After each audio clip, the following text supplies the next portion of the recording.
A right to health care, Miranda rights. You can debate whether those are rights or not. But if you're talking about rights, you at some point want to identify the most basic human right of all. What is that? Well, of course, it's the right of self-defense. Picture a system where the accused can't defend themselves. But when it comes to rights, what's the most basic human right? Well, it's self-defense, the crucial right on which all others depend. Here's what Tucker Carlson, a political commentator on Fox News, had to say. That's the essential right upon which all other rights depend. If you can't defend yourself, you can't defend your family and your property, you don't have any rights at all. You're a slave, by definition. So you may be wondering, in this moment of creeping authoritarianism, how is the right to self-defense doing in our country? We could give some kind of long lecture, but instead, how about some examples? 2 p.m. on October 6th in the state of Missouri.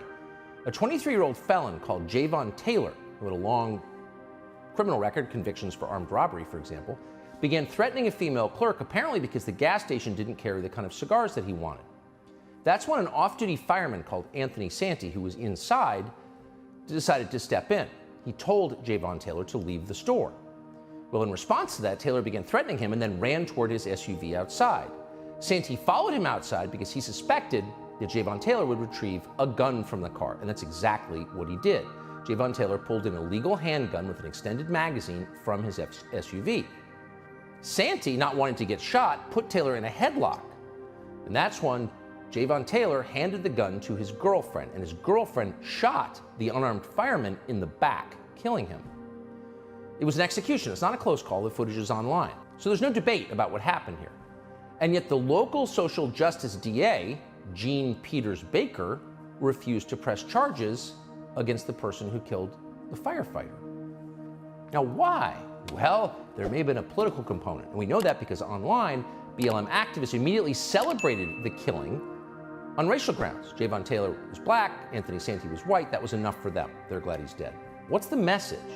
Well, the message is, if a violent felon starts terrorizing people in your store, ripping your store apart, on which you rely for your livelihood, you can't do anything. If he goes back to his car to get a gun, you have to let it happen.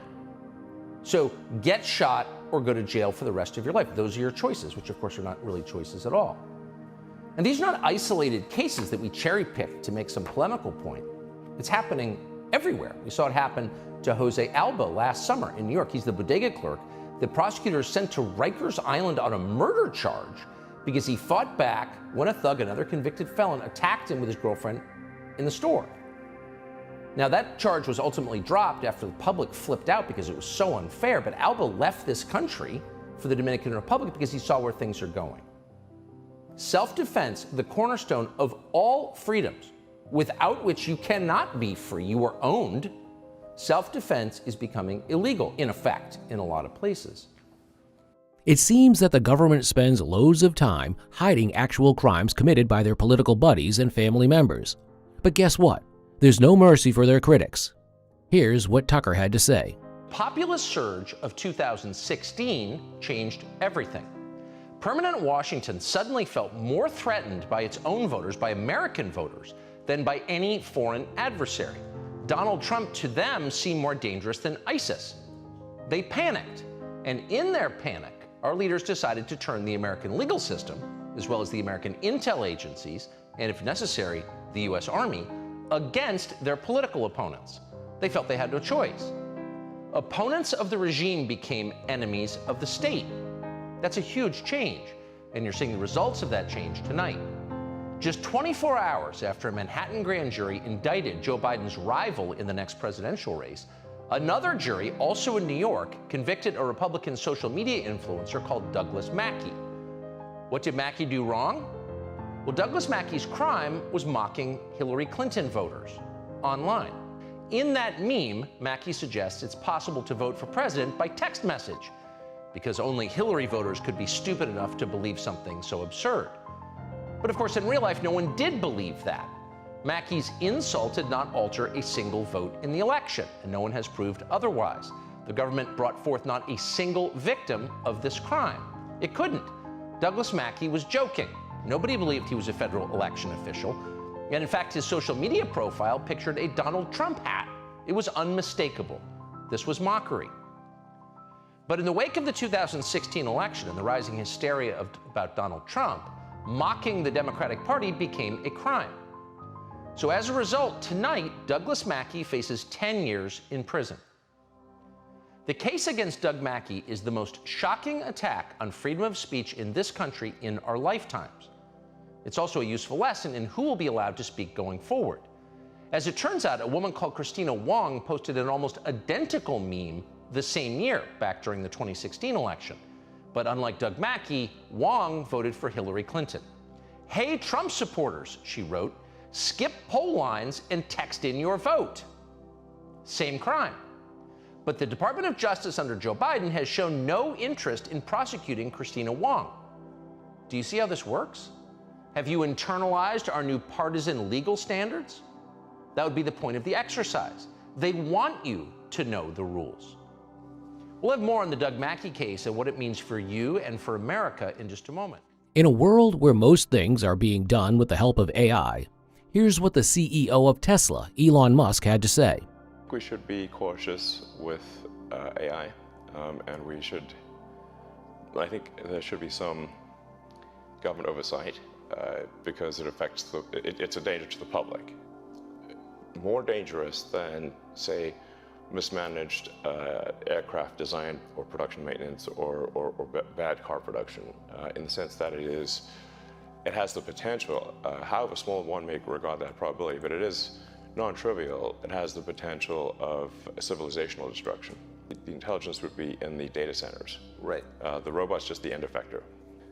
But I think perhaps what you may be alluding to here is that regulations are really only put into effect after something terrible has happened. That's correct. If that's the case for AI, and we only put in regulations after something terrible has happened, it may be too late to actually put the regulations in place. The AI may be in control at that point. One of the wonders of artificial intelligence, ChatGPT, has been around for quite some time now.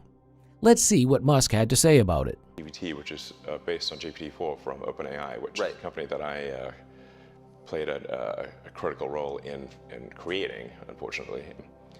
Larry Page and I used to be close friends, and I would Yes. stay at his house in Palo Alto, and I would talk to him late into the night about AI safety. And at least my perception was that Larry was not taking AI safety seriously enough. What did he say about it? He really seemed to be one sort of digital superintelligence, basically digital God, if you will, AGI, artificial general intelligence, or artificial superintelligence.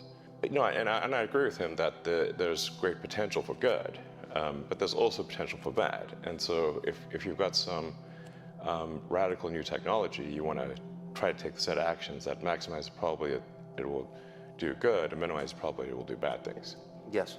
It can't just be hell for leather, let's just go, barreling forward and, hope for the best. And then at one point, I said, well, what about, we're going to make sure humanity's okay here. Going with old sayings, the pen is mightier than the sword.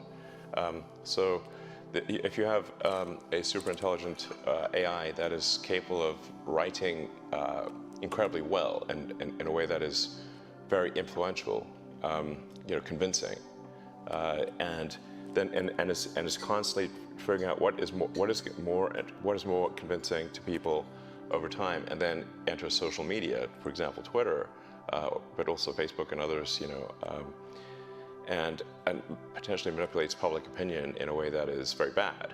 How would we even know?